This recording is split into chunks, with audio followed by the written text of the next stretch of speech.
안녕하십니까 회원 여러분, 왕초보 사진교실 오늘도 변함없이 좀 진행을 좀 해보겠습니다. 자, 저희 교재 페이지 수로 68페이지 되겠습니다.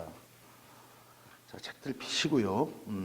68페이지 보시면 노출의 기본 해갖고 등가 노출 이렇게 나와 있습니다.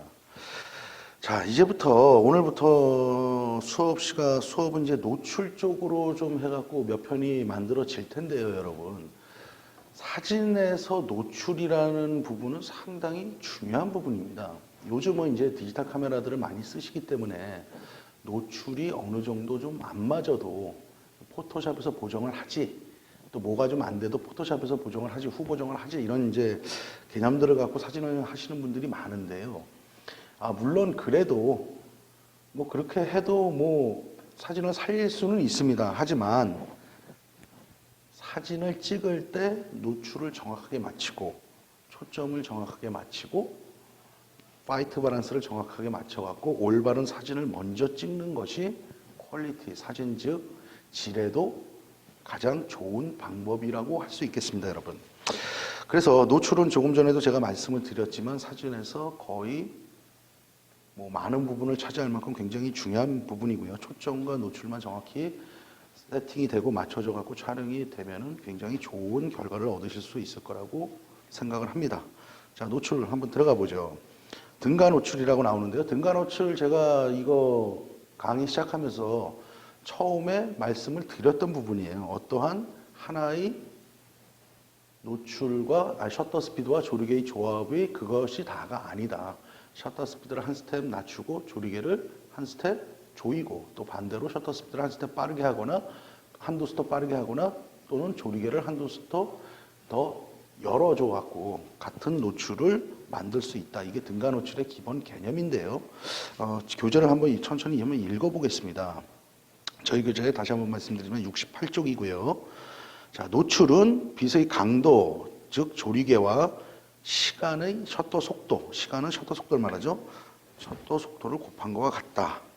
노출은 필름이나 센서에 도달하는 광선의 강도, 즉 조리개의 크기로 조절된다와 광선이 필름을 비추는 시간, 셔터 스피드죠.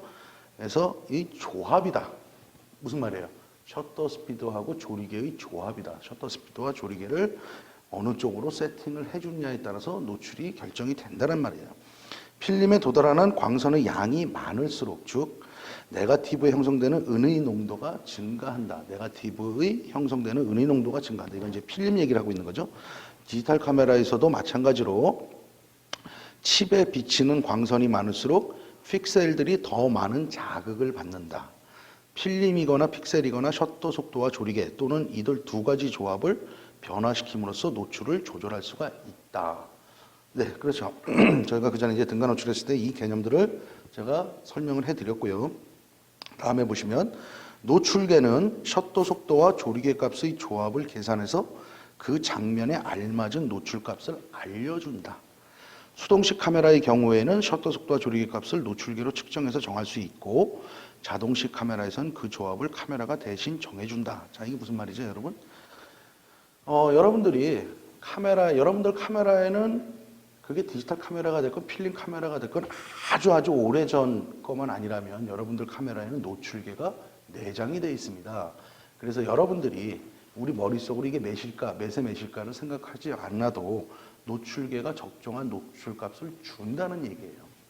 그런데 수동식 카메라는 전자식이 없기 때문에 셔터 스피드와 조리개 값을 노출계에서 주는 지시대로 내가 맞춰서 세팅을 해야 되는 거고, 그 다음에 자동 노출이라는 건 몇 가지가 있을까요? 보통 A, 또 S, 또 P 이 정도로 구분이 될 수가 있죠. 풀오토라는 것도 있을 수 있고요. 자, 이건 무슨 말이냐면 조리개 A라는 것은 조리개 우선식이에요. 그러니까 내가 만약에 조리개를 F5.6에다가 맞췄다. 그러면 셔터 타임, 즉 셔터 스피드는 카메라가 알아서 맞춰준다는 얘기예요.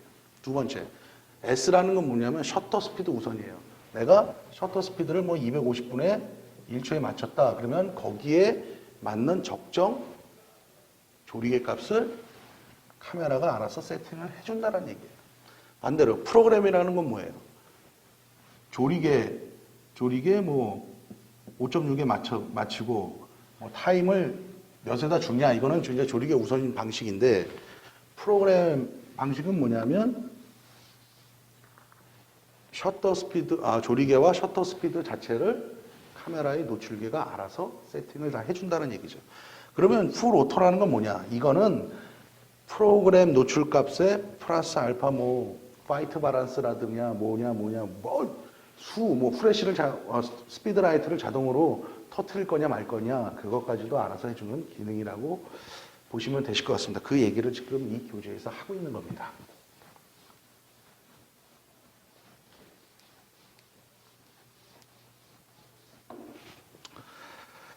자, 다음에 내용을 보면요. 카메라에 내장된 노출계가 어떤 조합을 제시한다고 해서 반드시 거기에만 따를 필요는 없다. 한 가지 조합을 안다면 다른 여러 가지 조합 가운데의 다른 하나를 선택해서 찍을 수도 있다. 자, 무슨 얘기예요? 카메라 노출계가 예를 들어서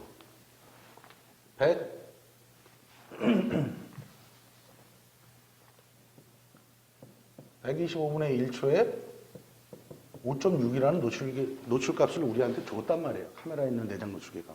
그러면 우리는 꼭 이 노출계를 지시대로 찍을 필요는 없다는 얘기예요. 내가 어떠한 정지된 물체, 즉 운동감을 정지시키고 하기 위해서는 어떻게 해야 돼요? 셔터 스피드를 더 빠르게 해야 되죠. 그래서 500 그렇게 되면 4, 2.8 반대로 60, 30 그렇게 되면 8, 11 어떤 카메라 내장 노출계가 이 기준값을 줬기 때문에 우리는 무조건 이렇게 찍을 필요는 없다는 얘기를 교재에서 하고 있어요. 내가 만약에 운동감을 정지시키고 싶다 그렇다면 500분의 2.8로 찍어도 되고 반대로 운동감을 더 표현해주고 싶다. 그럴 때는 30분의 1초로 11에 찍어도 된다는 얘기예요. 60분의 1초에 8 또는 250분의 1초에 4 이렇게 찍어도 된다는 얘기예요. 즉 피사기 심도라든가 또는 운동감이라든가 이 표현하는 거에 있어서 내 느낌에 맞게 조정을 해줘서 찍을 수도 있다. 그래도 노출값은 어떻다? 똑같다. 노출의 농도값은 똑같다는 얘기를 하고 있습니다. 그중 어떤 조합을 선택하는가가 다시 교재를 보시죠. 그중 어떤 조합을 선택하는가가 창조적인 사진을 찍을 수 있는 열쇠가 된다. 움직임을 고정시킬 것인가 아니면 흐르게 만들 것인가 가까운 곳에서부터 먼 곳까지 어느 범위로 선명하게 보이도록 피사체 심도를 조절할 것인가는 조리개와 셔터 속도를 어떻게 조절하는가에 따라서 결정된다. 제가 지금 말씀드린 부분이에요. 내가 피사기 심도를 중시할 거냐 운동감을 중시할 거냐 타임이냐 셔터 스피드냐 즉 조리개냐 이거에 따라서 기존 노출값 카메라가 제시한 대로 찍을 필요는 굳이 없다. 내가 어느 쪽을 취사 선택을 해서 찍어도 된다. 그래도 노출값은 똑같다. 그 얘기를 하는 거고요. 여기 지금 이제 우리 68페이지 쪽 보면 그 얘기들을 지금 하고 있다란 얘기입니다. 그 다음에 여기 이제 재밌는 게 있는데 가운데 원이 있죠, 원. 여기에 제가 지금 간단하게나마 적어준 내용들로 현재 채워져 있습니다. 이 부분 아마 보시게 되면은 이해하시는데 크게 어려움이 없지 않을까 합니다. 그래서 등가 노출 저희 페이지 68쪽 교재 그거를 일전에도 한번 해드렸지만 다시 한번 짚어갈 수 있는 계기가 될 것 같습니다. 자, 다음 편에 뵙겠습니다.